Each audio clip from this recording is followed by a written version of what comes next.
Lebih dalam lagi, setelah pembebasan budak, ya, maka Salman mulai ikut dalam peperangan-peperangan Nabi SAW. Dan peperangan pertama yang diikuti adalah perang Khandak atau perang Ahzab. Nah, ini kurang lebih terjadi di tahun 5 Hijriah. Dan ini ada sebabnya. Sebab terjadi perang Ahzab itu. Nabi SAW telah mengusir 2 suku Yahudi dari Madinah karena pengkhianatan mereka. Ada 3 suku Yahudi di Madinah, ada Qainuqa, ada Nadir, ada Quraidah. 2 Nabi sudah usir, Qainuqa dan Nadir. Ada sebabnya, yang sudah pernah saya ceritakan, saya reviewkan kembali. Qainuqa, Nadir dan Quraidah ini teman-teman, 3-tiganya waktu Nabi SAW hijrah ke Madinah, telah terjadi mu'ahadah, kesepakatan damai dengan kaum muslimin. Mereka tidak boleh saling berperang, mereka sama-sama membela Madinah, gitu kan. Kalau ada yang melanggar dihukum, gitu kan. Dan mereka harus tunduk dengan hukum Nabi SAW. Mereka sepakat. Ternyata di setiap suku ini mereka punya benteng sendiri. Jadi dalam Madinah itu kayak kita Jakarta begini, itu ada benteng-benteng. Setiap suku itu punya benteng sendiri. Benteng yang tinggi, tembok yang tinggi, ada pintu gerbang, malam mereka tutup. Kayak komplek perumahan, tapi benteng besar. Kalau pagi mereka buka, tapi di dalamnya ada pasar, ada sumur, ada rumah-rumah, segala macam. Jadi kayak komplek gitu ya. Yang jelas, Qainuqa ini, mereka terkenal punya toko-toko emas. Dan dibuka gerbang mereka setiap pagi sampai sore. Ada satu wanita muslimah, sahabiat Nabi, ingin beli emas dan datang ke toko itu. Salah satu toko Yahudi. Rupanya di situ yang jaga toko ini, anak muda Yahudi ingin mengganggu sahabiat ini. Lalu memintanya agar membuka cadarnya gitu kan. Tapi tentu sahabat ini menolak, tidak mungkin mau. Muslim aja ditolak, apalagi ini Yahudi. Kemudian si Yahudi ini licik, dia menyantolkan besi tajam di tempat duduk sahabat ini tanpa disadari. Begitu berdiri sobek bajunya, maka tersingkaplah auratnya. Lalu pemilik toko menertawakan si sahabat ini bersama teman-temannya. Rupanya ada sahabat Nabi laki-laki lewat pada saat itu. Dan dia lihat kejadian tersebut, dia tahu ini. Kalau ini muslimah. Dan dengan pakaiannya, dengan penampilannya, wanita Yahudi tidak seperti itu. Dan dipermalukan, maka dia langsung henuskan pedangnya, langsung dibunuh sama dia pemilik toko itu. Karena dia kenal pemilik toko itu.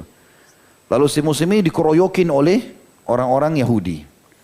Nah, sementara pembunuhan sahabat tadi ini, sahabiat tadi yang dipermalukan lari ke masjid Nabi. Ya Rasulullah, begini kejadiannya. Maka Nabi SAW langsung bentuk pasukan mengepung benteng Qainuqa. Dan menekankan kepada mereka yang membunuh muslim tadi, serahkan kepada kami. Kami akan hukum. Ya, tidak ada peperangan, tapi yang itu tadi serahkan. Rupanya mereka enggak mau. Malah mereka menantang Nabi SAW di atas benteng mereka. Kami pasti akan melawan, kami tidak akan takut. Segala macam, Nabi kepung mereka. Akhirnya Allah tanamkan rasa takut dalam hati mereka, hanya mereka menyerah. Dan Nabi SAW mengusir mereka dari Madinah. Pergilah mereka 173 kilo dari Madinah di tempat namanya Khaybar. Ya.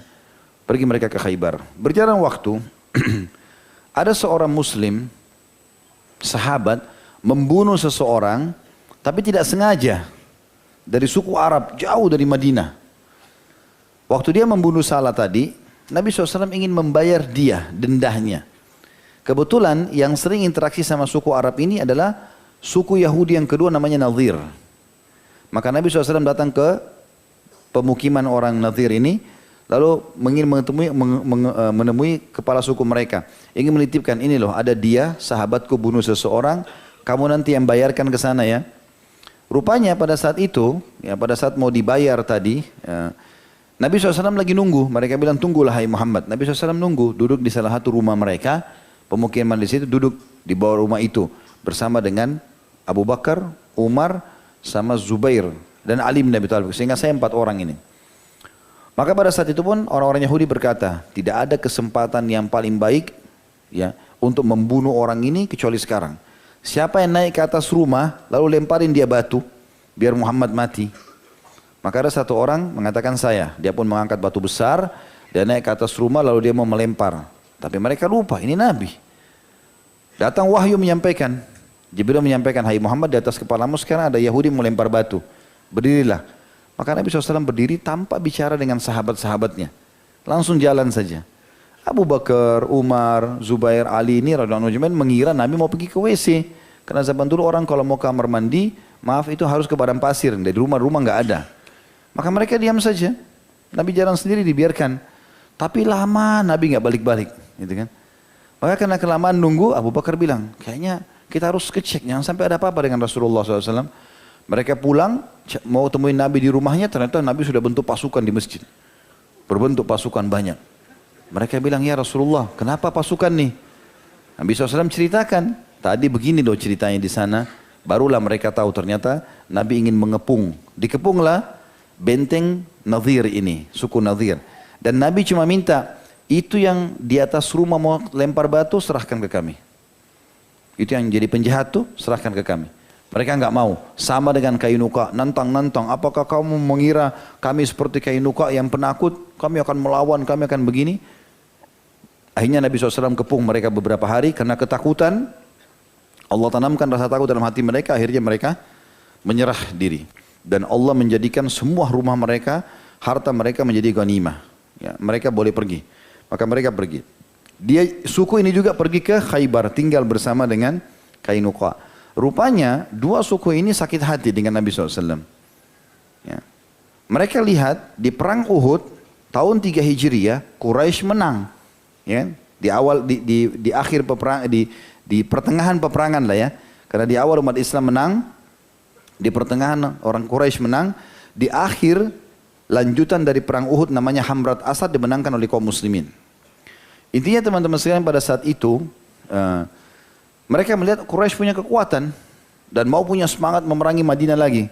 Maka dua suku ini sepakat datang ke Quraisy bicara sama Abu Sufyan, gimana kalau kita bersatu? Kami Yahudi kirim pasukan, kalian juga Quraisy kirim pasukan, kita ajak suku-suku Arab yang belum masuk Islam bersatu, kita rame-rame keroyokin Madinah nih. Udah habisin sekalian di Madinah. Kami sakit hati karena kami diusir dari Madinah. Kalian juga orang Quraisy, banyak kerabat kalian yang masuk Islam, meninggalkan kalian. Intinya mereka sepakat, oke lah kalau begitu. Lalu mereka cari suku Arab yang besar, kira-kira yang punya pasukan besar, siapa yang bisa diajak. Mereka temukan suku Ghatafan namanya. Dan pimpinannya namanya Uyainah bin Muhsin. Ini dapat julukan Uyainah ini si bodoh yang ditaati. Ya, karena pendapatnya kadang-kadang aneh-aneh gitu ya. Tapi kaumnya mau ikut saja. Walaupun nanti setelah masuk kota Mekah dia masuk Islam gitu. Yang jelas di awal-awal Islam seperti itu. Didatangilah oleh Abu Sufyan, dia setuju. Maka Quraisy mengeluarkan 4.000 pasukan terbaiknya. Dan ini pasukan paling besar di Quraisy. Karena pada saat perang Uhud saja 3.000 itu sudah dianggap pasukan besar. Ini lebih besar lagi 4.000 orang. Ghatafan, suku yang tadi dipimpin oleh Uyainah bin Muhsin juga kirim 4.000, sudah 8.000. Sisanya dari Yahudi 1.000, digabung antara Kainuka sama Nadir. 1.000 lagi dari banyak suku-suku Arab. Ya. Tentu ini kisahnya panjang, saya sudah sebutkan kalau teman-teman ikuti di kajian Sirah di YouTube tentang perang Ahzab dan rentetan setelah perang Ahzab sampai pembebasan kota Mekah.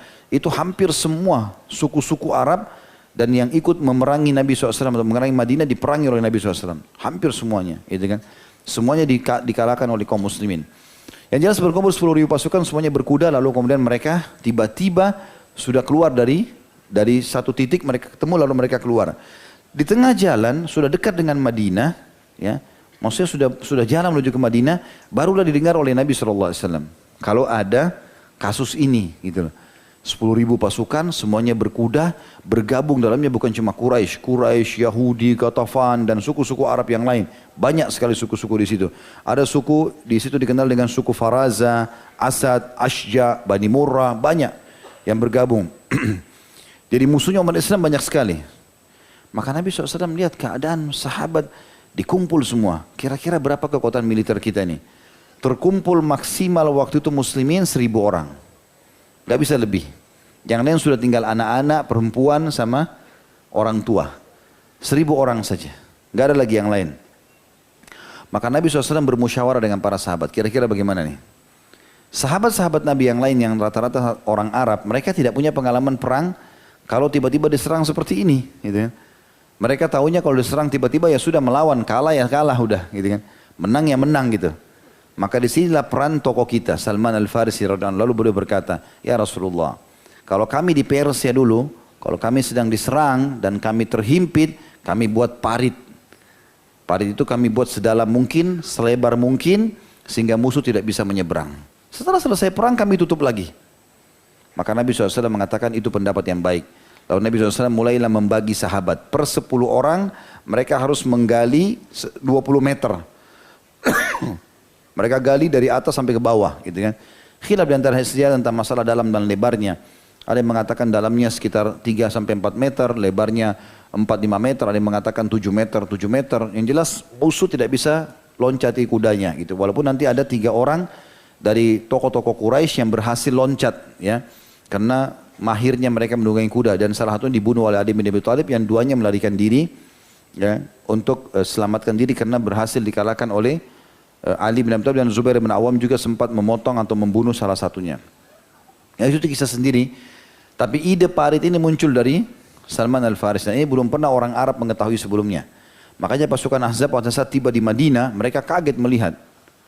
Kalau kita ibaratkan meja ini adalah kota Madinah, maka dari sisi timur dan barat Madinah itu ada tadi yang disebutkan oleh pendeta itu, wilayah Harratain atau Harra Syarqiyah, Harra Gharbiyah, wilayah yang dipenuhi dengan batu-batu hitam dan gunung-gunung batu yang tinggi, sehingga dari timur barat tidak bisa diserang Madinah zaman itu, karena orang tidak ada pesawat, orang harus naik kuda atau jalan kaki. Ini luas sekali, sekian hektar, nggak mungkin datang dari timur barat. Dari belakang Madinah, ya, itu kebetulan dari belakang, maksudnya maaf, dari utara Madinah, dari bagian atas Madinah, negeri Syam.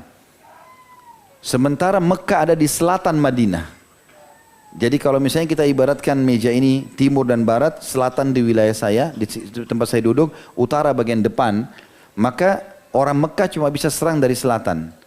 Dari timur barat nggak bisa karena ada batu-batu tajam. Dari depan lebih jauh lagi, mereka harus putar jauh sampai ke negeri Syam, baru bisa masuk. Itu pun dipenuhi dengan pohon-pohon kurma. Tidak ada jalan lain kecuali dari selatan. Maka Nabi SAW buat parit di sini, di selatan ini. Ya, dan di ujung selatan, antara selatan sama timur, ada benteng Yahudi lagi satu namanya Quraidah. Tapi mereka ada kesepakatan damai dengan Nabi SAW. Walaupun nanti Nabi perangi mereka karena mereka berkhianat di perang itu. Tapi intinya kita bicara tentang ide parit ini. Dan itu digali oleh para sahabat, lalu kemudian diangkat pasir-pasirnya, dijadikan lagi tumpukan-tumpukan pasir untuk menjadi benteng. Jadi diangkat lalu dibuat lagi benteng-benteng di situ, dan mereka siap dengan anak-anak panah. Setiap kali Quraisy mau datang berusaha masuk ke parit itu, turunkan tangga, dipanah-panahin oleh para sahabat. Sehingga mereka kewalahan sekali. Walaupun orang-orang Quraisy juga punya strategi yang berbeda pada saat itu, mereka serentak di hari, mereka kan ngepung Madinah 43 sampai 45 hari. Di hari-hari terakhir itu mereka sepakat, karena sudah terlalu lama mengepung, mereka sepakat untuk meletakkan kuda-kuda yang banyak di ujung-ujung parit, lalu menyuruh kuda-kuda tersebut menyentak-nyentakkan kakinya sehingga tanah pada jatuh masuk ke parit supaya bisa loncat. Dan itu dari pagi sampai malam.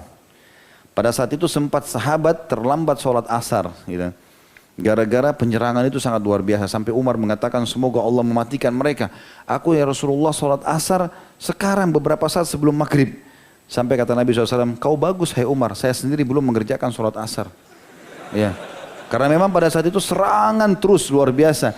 Jadi ada di bagian depan kuda-kuda memukul-mukul kakinya di ujung tanah sehingga masuk tanah ke parit. Di belakang anak-anak panah mereka melempar ke muslimin. Jadi menyibukkan luar biasa pada saat itu. Yang jelas teman-teman, kita dengarkan bagaimana Ibnu Qayyim rahimahullah menceritakan masalah itu. Beliau berkata, sebab terjadinya perang Khandaq atau parit adalah manakala orang-orang Yahudi yang melihat kemenangan kaum musyrikin atas kaum muslimin pada perang Uhud dan mengetahui janji Abu Sufyan untuk menyerang kaum muslimin, lalu ia pergi untuk kembali lagi di tahun berikutnya. Maka pergilah tokoh-tokoh Yahudi semacam Salam ibn Abul al-Haqiq, ya, Salam ibn Mishkam atau Mushkim, Kinana bin Rabi' dan lainnya untuk menemui orang-orang Quraisy di Mekah guna memprovokasi mereka agar menyerang Rasulullah SAW dan mengajak mereka untuk bersekongkol. Orang-orang Yahudi itu berjanji akan membantu kaum musyrikin. Maka orang-orang Quraisy pun meresponnya. Kemudian berangkatlah mereka menemui suku Ghatafan, lalu mengajak mereka ikut serta. Suku Ghatafan pun menerima ajakan tersebut. Kemudian mereka berkeliling menemui kabilah-kabilah Arab yang untuk juga mengajak mereka bergabung melakukan itu. Maka ada di antara mereka menerima ajakan koalisi tersebut. Setelah itu pergilah orang-orang Quraisy di bawah pimpinan Abu Sufyan ibn Harb dengan pasukan sebanyak 4.000 personel dari Quraisy. Mereka berpapasan dengan Bani Sulaim di Mar Az-Zahran. Lalu pergi pula Bani Asad, Faraza atau Fazara, Ashja dan Bani Murrah. Kemudian datanglah suku Ghatafan yang dipimpin oleh Uyainah bin Hasan, orang-orang kafir yang berkumpul untuk ikut dalam perang Khandaq parit berjumlah sekitar 10.000 personil.